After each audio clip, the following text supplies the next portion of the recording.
الشيطان الرجيم بسم الله الرحمن الرحيم يسألونك عن الشهر الحرام قتال فيه قل قتال فيه كبير وصد عن سبيل الله وكفر به والمسجد الحرام وإخراج أهله منه أكبر عند الله والفتنة أكبر من القتل ولا يزالون يقاتلونكم حتى يردوكم عن دينكم إن استطاعوا ومن يرتد منكم عن دينه فيمت وهو كافر فأولئك حبطت أعمالهم في الدنيا والآخرة وأولئك أصحاب النار هم فيها خالدون۔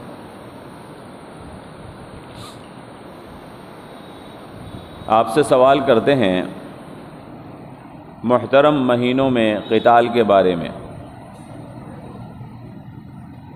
آپ فرما دیجئے کہ ان میں قتال بہت بڑی بات ہے، اور اللہ کے راستے سے روکنا اور اللہ کے ساتھ انکار کرنا اور مسجد حرام سے روکنا اور مکے کے رہنے والوں کو ان کی بستی سے نکالنا اللہ کے نزدیک اس سے بھی بڑا گناہ ہے، اور فتنہ قتل سے بھی زیادہ بڑا گناہ ہے، اور یہ لوگ برابر آپ سے جنگ کرتے رہیں گے یہاں تک کہ تم کو تمہارے دین سے واپس پھیر دیں اگر ان کو طاقت ہو، اور جو کوئی بھی تم میں سے اپنے دین سے واپس پھرتا ہے اور وہ مر جاتا ہے اس حالت میں کہ وہ کافر ہے تو اس کے اعمال دنیا کے اندر اور آخرت کے اندر برباد ہو جائیں گے، اور یہ جہنمی لوگ ہیں اور اسی میں وہ ہمیشہ رہیں گے۔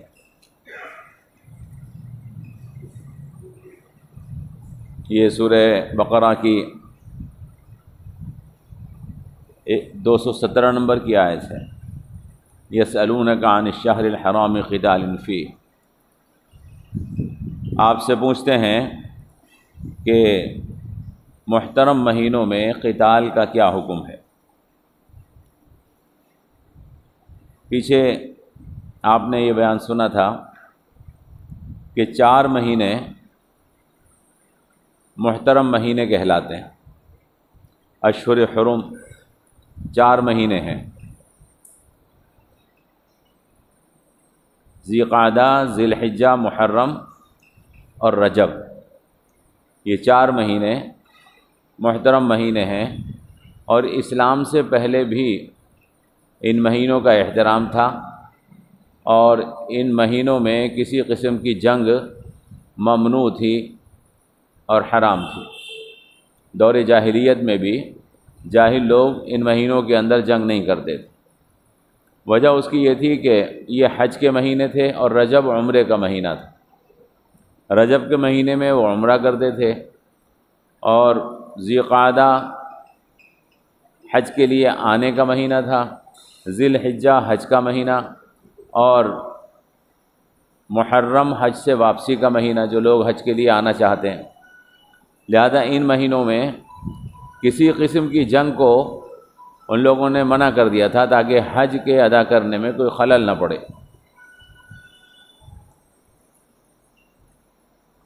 تو یہ واقعہ پیش آیا جس کا اس آیت مبارکہ میں ذکر ہے، سن 2 ہجری میں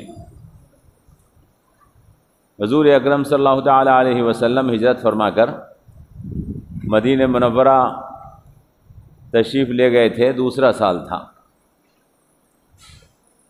اللہ کے رسول صلی اللہ تعالی علیہ وسلم کا، جیسا کہ میں نے آپ کو پہلے بھی بتایا، یہ طریقہ تھا، یہ دستور تھا کہ آپ مدینے کی نگرانی کے لیے وفود روانہ کیا کرتے تھے چوکی داری کے لیے، تاکہ کوئی قافلہ یا کوئی گروہ یا لٹیروں کا کوئی گروہ مدینے پہ اگر حملہ کرے تو اس سے مدینے کی حفاظت کی جا سکے۔ تو اللہ کے رسول وہ قافلے روانہ فرمایا کرتے تھے، اور وہ قافلے مدینے کا گشت لگاتے تھے، کیونکہ ہر وقت اندیشہ تھا کہ کافر کبھی بھی حملہ کر سکتے ہیں۔ تو یہ جمادی الثانی کا مہینہ تھا، جمادی الثانی کا مہینہ حضور اکرم صلی اللہ تعالی علیہ وسلم نے ایک وفد روانہ فرمایا تھا۔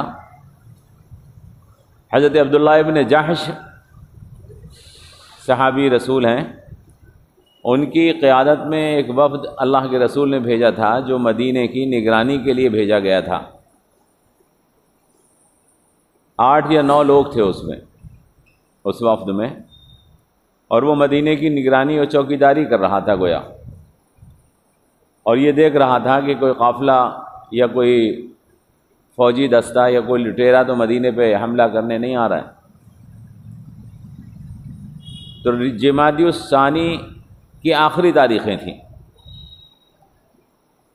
رجب کا مہینہ ابھی شروع نہیں ہوا تھا، تو اس حضور کے اس قافلے کو جو حضور نے بھیجا تھا،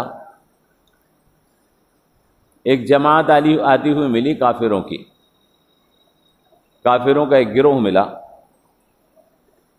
اور اس سے حضرت عبداللہ ابن جحش کی جماعت تھی، اس کا مقابلہ ہو گیا، دونوں میں لڑائی ہو گئی، ایک آدمی کافروں کی طرف سے مارا گیا، اور باقی لوگوں کو مسلمانوں نے گرفتار کر لیا، اور گرفتار کر کے حضور اکرم صلی اللہ تعالیٰ علیہ وسلم کی خدمت میں لا کر پیش کر دیا۔ اللہ کے رسول نے اس کے اوپر ناراضگی ظاہر فرمائی اور یہ کہا کہ میں نے تمہیں کسی کو مارنے کے لیے نہیں، صرف نگرانی اور چوکیداری کے لیے اور حالات کی خبر کرنے کے لیے بھیجا تھا، تم نے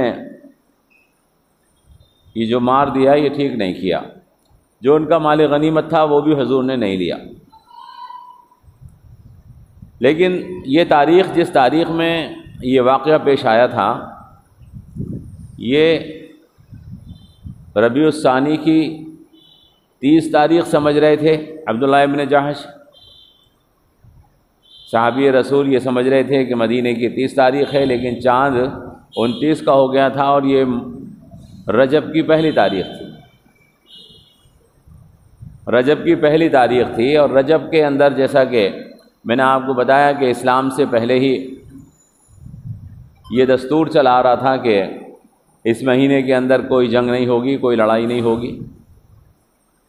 تو جب یہ خبر مکے میں پہنچی اور مدینے میں بھی پہنچی، تو مدینے کے یہود نے اور مکے کے مشرکوں نے زبردست پروپیگنڈا کیا حضور کے خلاف، مسلمانوں کے خلاف، کہ یہ لوگ محترم مہینوں کا احترام نہیں کرتے۔ یہ پروپیگنڈا کیا گیا کہ یہ لوگ احترام والے جو مہینے ہیں 4، ان مہینوں کا احترام نہیں کرتے۔ کہتے تو یہ ہیں کہ ہم خانہ کعبہ کا احترام کرتے ہیں، ہم اللہ کے رسول ہیں اور اللہ کے خانہ کعبہ اللہ کا گھر ہے، لیکن ایسا کرتے نہیں ہے۔ اسی لیے انہوں نے رجب کے مہینے میں ایک آدمی کو قتل کر دیا اور آدمی پکڑ لیے اور حملہ کر دیا۔ اس کا پروپیگنڈا زبردست طریقے کے ساتھ کیا گیا مکے میں۔ مقصد یہ بتانا تھا تاکہ جو لوگ عقیدہ توحید کی طرف، حضور اکرم صلی اللہ تعالیٰ علیہ وسلم کی رسالت کی طرف راغب ہو رہے ہیں، تاکہ انہیں اسلام سے دور کر دیا جائے۔ یہ ان کا مقصد تھا۔ اس کا پروپیگنڈا بہت زیادہ کیا گیا۔ تو یہ پروپیگنڈا جب چل رہا تھا، اس وقت اللہ تعالیٰ نے یہ آیت مبارکہ نازل فرمائی جو میں نے ابھی آپ کے سامنے پڑھی۔ یسألونک عن الشہر الحرام قتال فیہ، آپ سے پوچھتے ہیں کہ محترم مہینوں کے اندر قتال کا کیا حکم ہے، احترام والے مہینوں میں قتال کا کیا حکم ہے؟ تو اللہ نے فرمایا قل قتال فیہ کبیر، آپ فرما دیجئے کہ ان مہینوں کے اندر جنگ کرنا اور قتال کرنا بہت بڑے گناہ کی بات ہے۔ ان مہینوں میں اسلام بھی اجازت نہیں دیتا کہ قتال کیا جائے، لڑائی کی جائے، جنگ کی جائے، چونکہ اسلام بھی خانہ کعبہ کا احترام کرتا ہے، اور خانہ کعبہ میں جو عبادتیں ادا کی جاتی ہیں، حج اور عمرہ، ان کا اسلام بھی حکم دیتا ہے، بلکہ یہ اسلام ہی کا حکم ہے۔ لہذا حج کے لیے اور عمرے کے لیے جو مہینے مختص ہیں، ان کا احترام ہم بھی کرتے ہیں۔ اگر کوئی ان مہینوں کے احترام کو خراب کرتا ہے تو اس کو بھی ہم گناہ مانتے ہیں۔ آپ ان سے کہہ دیجئے کہ ان مہینوں کے اندر قتال گناہ ہے، قل قتال فیہ کبیر۔ لیکن اللہ نے فرمایا کہ وصد عن سبیل اللہ، اور اللہ کے راستے سے لوگوں کو روکنا، وصد عن سبیل اللہ، اللہ کے راستے سے لوگوں کو روکنا، وکفر بہ، اور اللہ کا انکار کرنا، والمسجد الحرام، اور مسجد حرام میں داخل ہونے سے لوگوں کو روکنا، واخراج اہلہ، اور مکے کے رہنے والوں کو مکے سے نکالنا، منہ اکبر عند اللہ، اس سے بھی زیادہ بڑا گناہ ہے اللہ کے نزدیک۔ اللہ نے یہ جواب دیا ان کو کہ تم لوگ آج مسلمانوں سے ایک چوک ہو گئی، حضور اکرم صلی اللہ تعالیٰ علیہ وسلم نے حکم نہیں دیا تھا، وہ تو ایک چوکیداری کا قافلہ تھا جس سے ایک مٹبھیڑ ہو گئی اور اتفاق سے چاند نظر آ گیا، اس کا اتنا پروپیگنڈا کیا جا رہا ہے، لیکن وہ لوگ پروپیگنڈا کر رہے ہیں جو اللہ کے دین کو قبول کرنے سے لوگوں کو روک رہے ہیں۔ حضور اکرم صلی اللہ تعالیٰ علیہ وسلم 13 سال مکہ مکرمہ میں رہے، اور ان کافروں نے اللہ کے دین کی دعوت و تبلیغ سے لوگوں کو کیسے کیسے روکا اور کیسے کیسے ظلم ڈھائے۔ یہ اعتراض کرنے والے حضور اکرم کے اوپر، مسلمانوں کے اوپر اعتراض کرنے والے اپنے کارنامے سب بھول گئے، انہوں نے کیا کیا سلوک کیا تھا اللہ کے رسول کے ساتھ، مسلمانوں کے ساتھ 13 برس تک۔ تو اللہ فرما رہا ہے کہ اللہ کے راستے سے روکنا اور اللہ کا انکار کرنا اور مسجد حرام سے لوگوں کو نکالنا۔ حضور اکرم صلی اللہ تعالیٰ علیہ وسلم مسجد حرام میں نماز پڑھ رہے تھے، خانہ کعبہ میں، ابو جہل وغیرہ نے آپ کے اوپر اوجڑی لاگے رکھ دی نماز پڑھنے میں، اللہ کے رسول کو وہاں نماز پڑھنے نہیں دی، مسلمانوں کو وہاں نماز پڑھنے نہیں دی۔ یہ کافروں کے عمل، اور اخراج اہلہ، اور مسلمان وہاں سے نکالے گئے، ہجرت کر کے مسلمان مدینہ گئے اور مسلمانوں کو مکے سے نکال دیا۔ تو یہ جو گناہ ہیں، اللہ کے راستے سے لوگوں کو روکنا، اللہ کا انکار کرنا، مسجد حرام میں عبادت کرنے سے لوگوں کو روکنا اور مکے والوں کو مکے سے نکالنا، یہ تو اس سے بھی بڑے گناہ ہیں۔ جو ایک بھول سے ایک صحابی سے ہو گئی غلطی جس کی اللہ کے رسول نے اجازت نہیں دی تھی، اس بھول کے مقابلے میں یہ جو گناہ کیے گئے جان بوجھ کر، مسلمانوں کے ساتھ جو سلوک کیا گیا، یہ تو اس سے بھی بڑا گناہ ہے۔ اور فرمایا کہ والفتنۃ اکبر من القتل، اور فتنہ یعنی شرک تو اور کفر تو اور اللہ کا انکار تو قتل سے بھی زیادہ بڑا گناہ ہے۔ والفتنۃ اکبر من القتل۔ تو اللہ تعالیٰ نے اس آیت مبارکہ کے ذریعے سے مسلمانوں کی طرف سے کافروں کو یہ بات بتائی کہ مسلمانوں سے اگر ایک چوک ہو گئی ہے، ایک بھول ہو گئی ہے، تو اس کی وجہ سے تم اپنی ساری تاریخ بھول گئے، اپنے پورے کیے ہوئے جتنے تم نے کرتوت تھے وہ سب کو سب فراموش کر دیا، اور مسلمانوں کی ایک چھوٹی سی بات کے اوپر اعتراض کر کے پروپیگنڈا کر رہے ہو۔ فرمایا اللہ نے کہ بات یہ نہیں ہے کہ انہیں محترم مہینوں کا احترام ہے، یہ حج کا اور عمرے کا احترام کر رہے ہیں اس لیے ایسا کر رہے ہیں، بلکہ بات یہ ہے کہ وَلَا يَزَالُونَ يُقَاتِلُونَكُمْ حَتَّى يَرُدُّوكُمْ عَنْ دِينِكُمْ إِنِ اسْتَطَاعُوا۔ انہیں دشمنی اس بات سے ہے کہ لوگ اللہ کو اور اللہ کے کلمے کو قبول کیوں کر رہے ہیں، یہ برابر تم سے جنگ کرتے رہیں گے یہاں تک کہ تمہیں تمہارے دین سے پھیر دیں اگر ان کے اندر طاقت ہو۔ وَلَا يَزَالُونَ يُقَاتِلُونَكُمْ حَتَّى يَرُدُّوكُمْ عَنْ دِينِكُمْ إِنِ اسْتَطَاعُوا۔ تو ان کا مقصد اور ان کا منشا یہ ہے کہ مسلمانوں کو ان کے دین سے پھیر دیا جائے، مسلمانوں کو ان کے دل سے ایمان کھینچ لیا جائے۔ ان کا مقصد خانہ کعبہ کا احترام نہیں ہے، ان کا مقصد حج کا یا عمرے کا احترام نہیں ہے، بلکہ ان کافروں کا مقصد یہ ہے کہ مسلمانوں سے ان کے ایمان کو لے لیا جائے، ان کے دلوں سے ان کا ایمان سلب کر لیا جائے۔ اللہ نے فرمایا کہ وَمَن يَرْتَدِّ مِنكُمْ عَنْ دِينِهِ، تم میں سے جو کوئی بھی اپنے دین سے واپس پھرتا ہے، فیموت، اور وہ اسی حالت میں مر جاتا ہے کہ وہ کافر ہو، فَأُولَئِكَ حَبِطَتْ أَعْمَالُهُمْ فِي الدُّنْيَا وَالْآخِرَةِ، تو اس کے دنیا اور آخرت کے سارے اعمال برباد ہو جائیں، اس کے دنیا اور آخرت کے سارے اعمال برباد ہو جائیں گے، اور یہ لوگ جہنم میں جائیں گے، ہمیشہ اسی میں رہیں گے۔ اصل میں نقصان ایمان کا نقصان ہوتا ہے۔ جس آدمی نے اپنے ایمان کا نقصان کر لیا، وہ مال کے اور جان کے نقصان سے بڑا نقصان ہے، اور کافر یہی چاہتے ہیں کہ تمہارے ایمان کو تم سے سلب کر لیں اور تمہارے دلوں سے تمہارا ایمان چھین لیں۔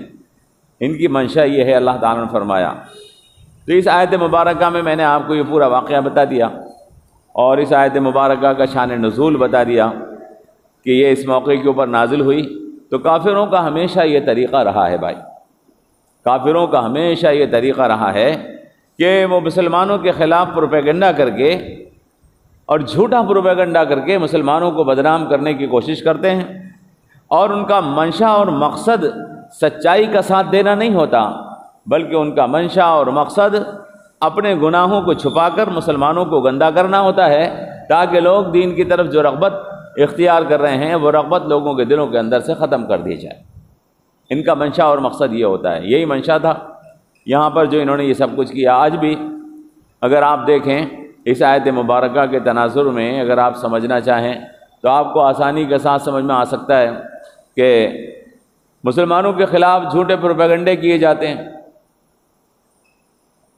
اب فلسطین میں جنگ چل رہی ہے، میں آپ کو سمجھانے کے لیے آیت مبارکہ کی تفسیر بتا رہا ہوں کہ کفر اپنی حرکتوں سے آج تک باز نہیں آیا، وہ حرکتیں کفر آج بھی کر رہا ہے جو اس وقت کر رہا تھا۔ فلسطین میں جنگ چل رہی ہے، تقریباً ہزاروں بچوں کو، معصوم بچوں کو ہسپتالوں کے اوپر بمباری کر کے جو ابھی پیدا ہوئے تھے چند گھنٹے پہلے ان کو شہید کر دیا۔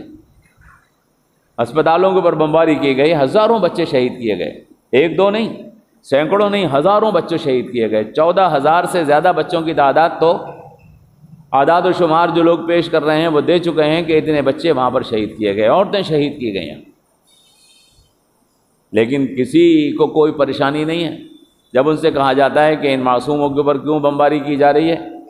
ان نن بچوں کو جنہوں نے اپنی ابھی آن کر آنکھیں کھولی ہیں دنیا کے اندر، انہوں نے کون سا گناہ کیا ہے کہ جو ان کو قتل کیا جا رہا ہے؟ تو خاموشی رہتی ہے ہر طرف۔ لیکن آپ کو یاد ہوگا کہ ایک واقعہ پیش آ گیا تھا کہ ایک میزائل غلطی سے حماس کا ایک اسکول کے اوپر جا کے گر گیا تھا، تو کتنا ہنگامہ اور واویلا مچا تھا کہ اسکول کے اوپر انہوں نے بم مار دیا، اسکول کے بم مار دیا، بہت شور مچا، ساری اقوام متحدہ تک پہنچ گئے، اپنے آپ ہزاروں بچے شہید کر دیے، ہزاروں بچے شہید کر دیے، معصوم بچے، بالکل نونہال نوزائیدہ بچے جو ابھی پیدا ہوئے ہیں ان کو شہید کر دیا، عورتوں کو شہید کر دیا، بوڑھوں کو شہید کر دیا، کسی کے کان پہ جوں نہیں رینگی، کوئی کسی کو انسانیت یاد نہیں آئی۔ لیکن جب اپنے ان کے 2-4 لوگ مارے گئے تو بے گناہ لوگ مار دیے، بے گناہ، ہنگامہ برپا کر دیا گیا ساری دنیا کے اندر۔ تو یہ ان کا ہمیشہ سے طریقہ اور شیوہ رہا ہے کہ یہ اسلام کو بدنام کرنے کے لیے جھوٹا پروپیگنڈا پھیلاتے ہیں، حالانکہ مسلمان ہمیشہ، مسلمانوں کی 1400 سالہ تاریخ اس چیز کے اوپر گواہ ہے اور شاہد ہے کہ مسلمانوں نے کبھی بے گناہوں کا قتل نہیں کیا، کبھی بے گناہوں کا قتل نہیں کیا۔ یہی یروشلم جب اس کو سلطان صلاح الدین ایوبی نے، اس سے پہلے حضرت عمر رضی اللہ تعالیٰ عنہ نے فتح کیا تھا، حضرت عمر رضی اللہ تعالیٰ عنہ نے جب فتح کیا تھا تو عیسائی اور یہودی وہاں رہتے تھے، تاریخ آپ اٹھا کر دیکھیے، عیسائی یہودی وہاں رہتے تھے، عیسائیوں سے یہ شہر حضرت عمر رضی اللہ تعالیٰ عنہ نے فتح کیا تھا۔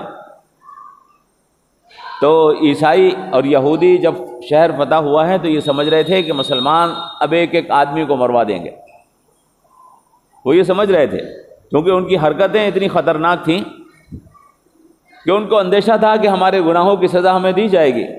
لیکن حضرت عمر رضی اللہ تعالیٰ عنہ نے سب کو معاف کر دیا، بالکل اس طرح سے جس طرح سے جب حضور اکرم صلی اللہ تعالیٰ علیہ وسلم مکہ فتح کر کے مکے میں داخل ہوئے تھے تو وہ سارے مجرمین جنہوں نے 13 برس تک اللہ کے رسول پر، وہاں پر مسلمانوں پر مظالم ڈھائے تھے اور جنہوں نے مدینے میں بار بار حملے کیے تھے، وہ سب حضور کے سامنے کھڑے تھے۔ اللہ کے رسول اگر چاہتے تو ان سب کو اللہ کے رسول سب کی گردن اڑوا دیتے، لیکن جب ایک آدمی نے کہا، اللہ کے رسول نے پوچھا کہ بتاؤ میں تمہارے ساتھ کیا سلوک کروں گا، حدیث پاک میں آیا نا، جب فتح مکہ ہوا تو اللہ کے رسول صلی اللہ تعالیٰ علیہ وسلم نے ایک کافر سے پوچھا کہ آج تمہاری کیا امید ہے، میں تمہارے ساتھ کیا سلوک کروں گا؟ تو وہ کافر کہنے لگا کہ آپ شریف باپ کے شریف بیٹے ہیں، ہمارے ساتھ شرافت کا سلوک کریں۔ یہ کافر کا جواب تھا، تاریخ میں موجود ہے، حدیثوں میں موجود ہے۔ جب اللہ کے رسول نے پوچھا اس سے کہ آج بتاؤ میں تمہارے ساتھ کیا سلوک کروں گا، حضور کو سب یاد تھا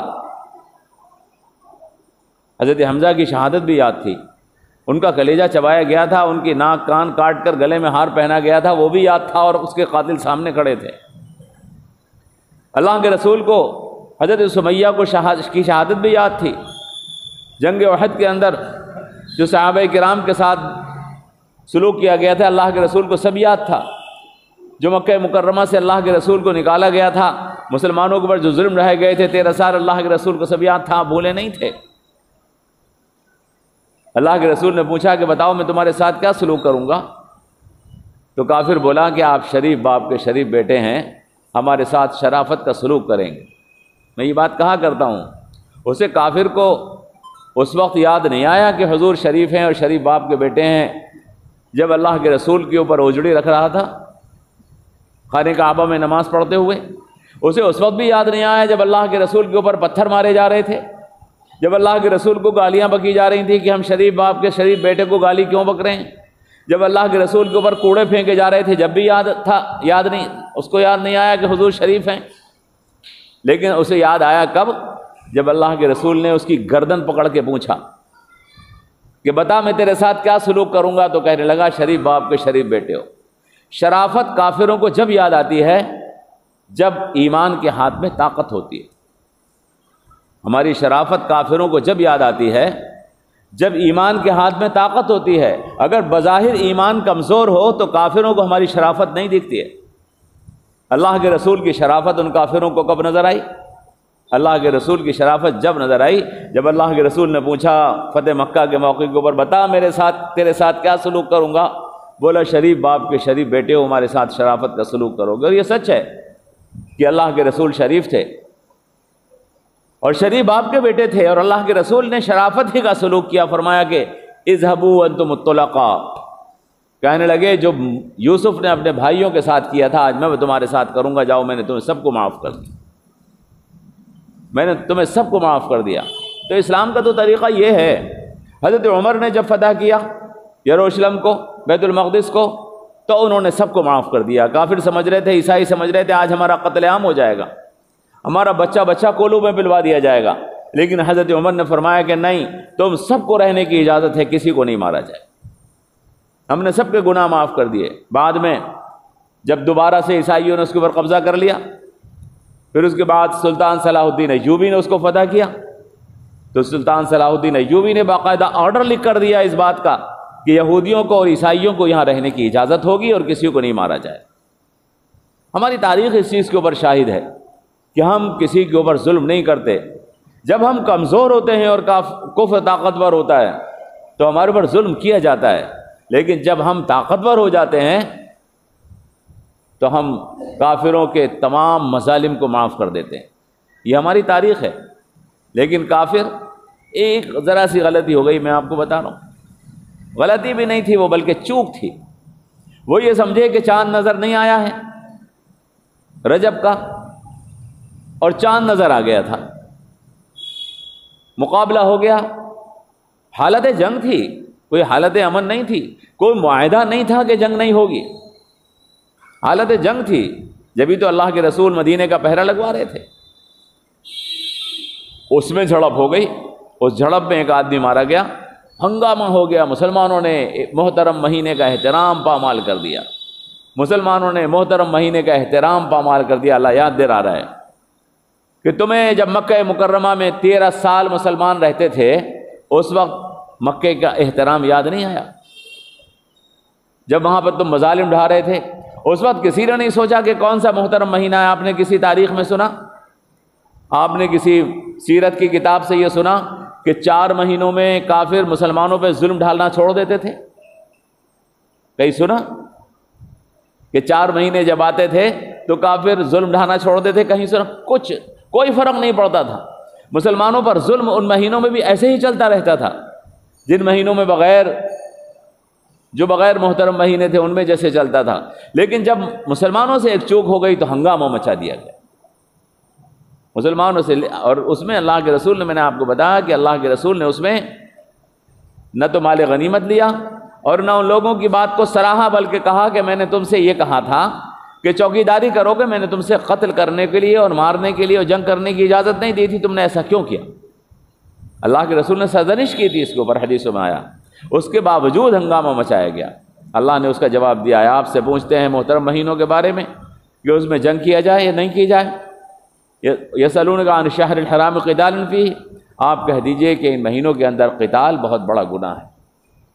وصد عن سبیل اللہ، اور اللہ کے راستے سے دین کو قبول کرنا، دین کے قبول کرنے سے لوگوں کو روکنا، یہ بھی تو گناہ ہے، یہ تو تم کر رہے ہو۔ اور اللہ کا انکار کرنا، یہ بھی تو گناہ ہے، یہ بھی تم کر رہے ہو۔ اور مسجد حرام کے اندر لوگوں کو داخل ہونے سے روکنا، یہ بھی تو گناہ ہے، تم یہ بھی کر رہے ہو۔ وَإِخْرَاجُ أَهْلِهِ مِنْهُ أَكْبَرُ عِنْدَ اللَّهِ، اور مکے کے رہنے والوں کو مکے سے باہر نکال دینا، یہ بھی تو گناہ ہے۔ کسی کا گھر چھین لینا، یہ بھی تو گناہ ہے، اور تم یہ بھی کر رہے ہو۔ یہ اللہ کے نزدیک سب کے سب گناہ ہیں، اور یہ سارے گناہ تم نے کیے۔ اور سب سے بڑا گناہ تم یہ کہ فتنہ اور فساد تم پھیلا رہے ہو، ظلم کر رہے ہو۔ والفتنۃ اکبر من القتل، فتنہ قتل سے بھی بڑا گناہ ہوتا ہے۔ ایک آدمی مارا گیا، غلط ہوا، ہم اس کی تائید نہیں کر رہے، اللہ کے رسول نے اس کی تائید نہیں کی، جو غلط ہے وہ غلط ہے، لیکن ایسے ماحول پیدا کر دینا کہ پوری انسانیت پہ ظلم ڈھایا جائے، ایسا ماحول شہر کے شہر پامال کر دینا۔ آج کی تاریخ میں اگر آپ دیکھیں تو کافر پورے کے پورے ملکوں کے اوپر آگ برسا رہے ہیں، گولے برسا رہے ہیں، یہ بھی تو غلط ہے، یہ کوئی نہیں کہتا کہ غلط ہے۔ فرمایا کہ فتنہ، دنیا کے اندر انتشار پھیلانا، انسانوں کی امن اور چین کی زندگی کو چھین لینا، یہ تو اس سے بھی بڑا گناہ ہے۔ وَلَا يَزَالُونَ يُقَاتِلُونَكُمْ، اور یہ برابر آپ سے قتال کرتے رہیں گے، حَتَّى يَرُدُّوكُمْ عَنْ دِينِكُمْ إِنِ اسْتَطَاعُوا، یہاں تک کہ تمہیں تمہارے دین سے واپس پھیر دیں۔ ان کا منشا اور مقصد دنیا میں امن قائم کرنا نہیں ہے، بلکہ ان کا منشا اور مقصد مسلمانوں کو ان کے ایمان خراب کر دینا ہے، مسلمانوں کے ایمان کو خراب کرنے کی کوشش کرنا ہے۔ اگر ان کے اندر طاقت ہو، لیکن ان کے اندر طاقت نہیں ہے، دانت چبا کے رہ جاتے ہیں، کچکچا کے رہ جاتے ہیں، مٹھیاں بند کر کر کے کچکچاتے ہیں۔ قرآن پاک میں اس چیز کا بیان کیا ہے۔ ان کے بس کی بات نہیں ہے کہ ایمان والے کے دل سے ایمان چھین لیں۔ اللہ تبارک و تعالیٰ نے ایمان کے والے کے دل کے اندر جو ایمان رکھا ہے، اس کی جڑیں زمین کے اندر پیوست ہیں اور اس کی پنچھیاں آسمان میں پہنچ رہی ہیں۔ ایمان والے کے ایمان کو ایمان والے کے دل سے کوئی نہیں چھین سکتا ہے۔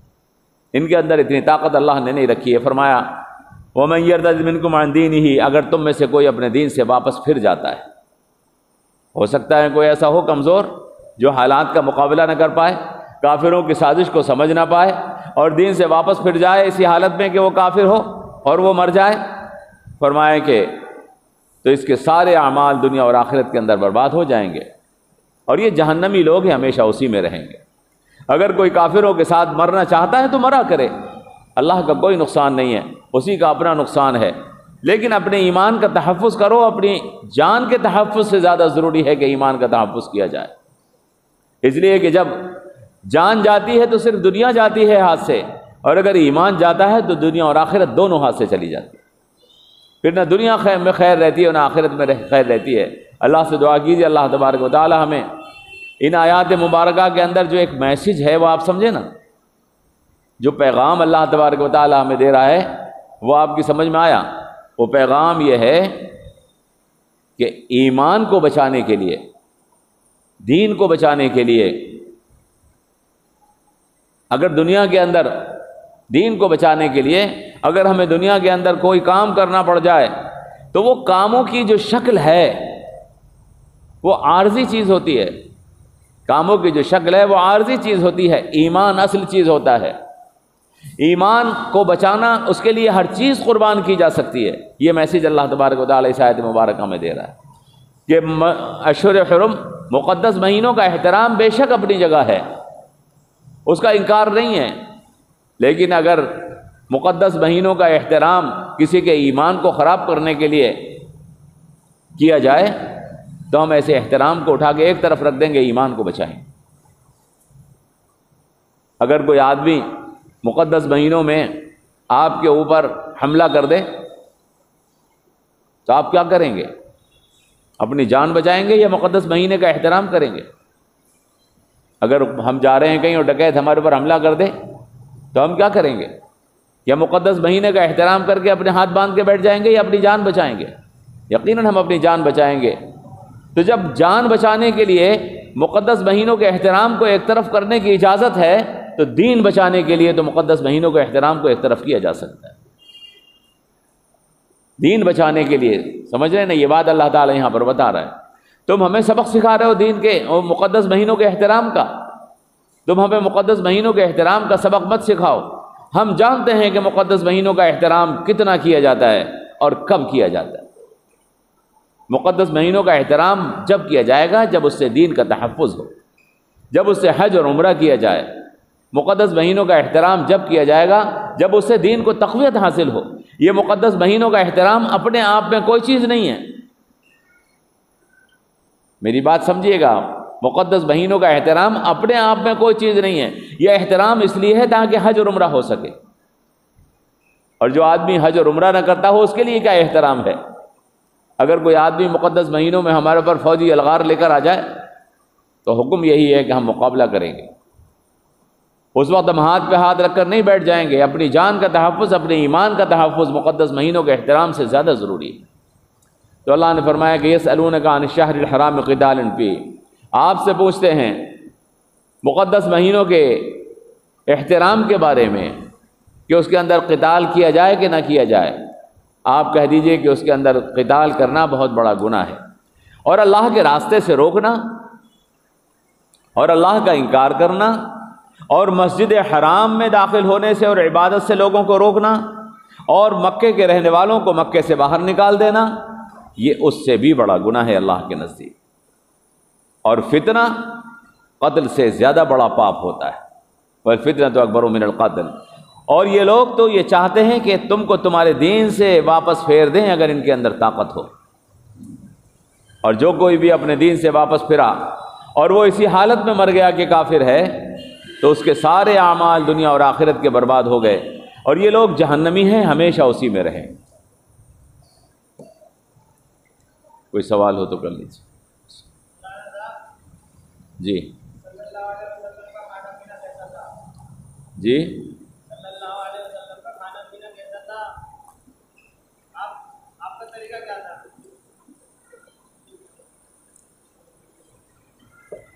کھانے پینے کا طریقہ، آپ بیٹھ کر کھاتے تھے، زمین پر بیٹھ کر کھاتے تھے، سیدھے ہاتھ سے کھاتے؟ اچھا، کیا چیز پسند کرتے تھے؟ اللہ کے رسول کو لوکی پسند تھا، لوکی، بھنا ہوا بکرے کا گوشت پسند تھا، بھنا ہوا، سالن والا نہیں، بھنا ہوا گوشت پسند تھا اللہ کے رسول، اور اس طرح کی چیزیں اللہ کے رسول کو پسند تھیں۔ دودھ پسند تھا اللہ کے رسول کو، اللہ کے رسول نے دودھ کو خود بھی پسند فرمایا اور دوسروں سے بھی کہا، یہاں تک حکم ہے کہ اگر کوئی دودھ تمہارے سامنے پیش کرے تو اسے منع مت کرو۔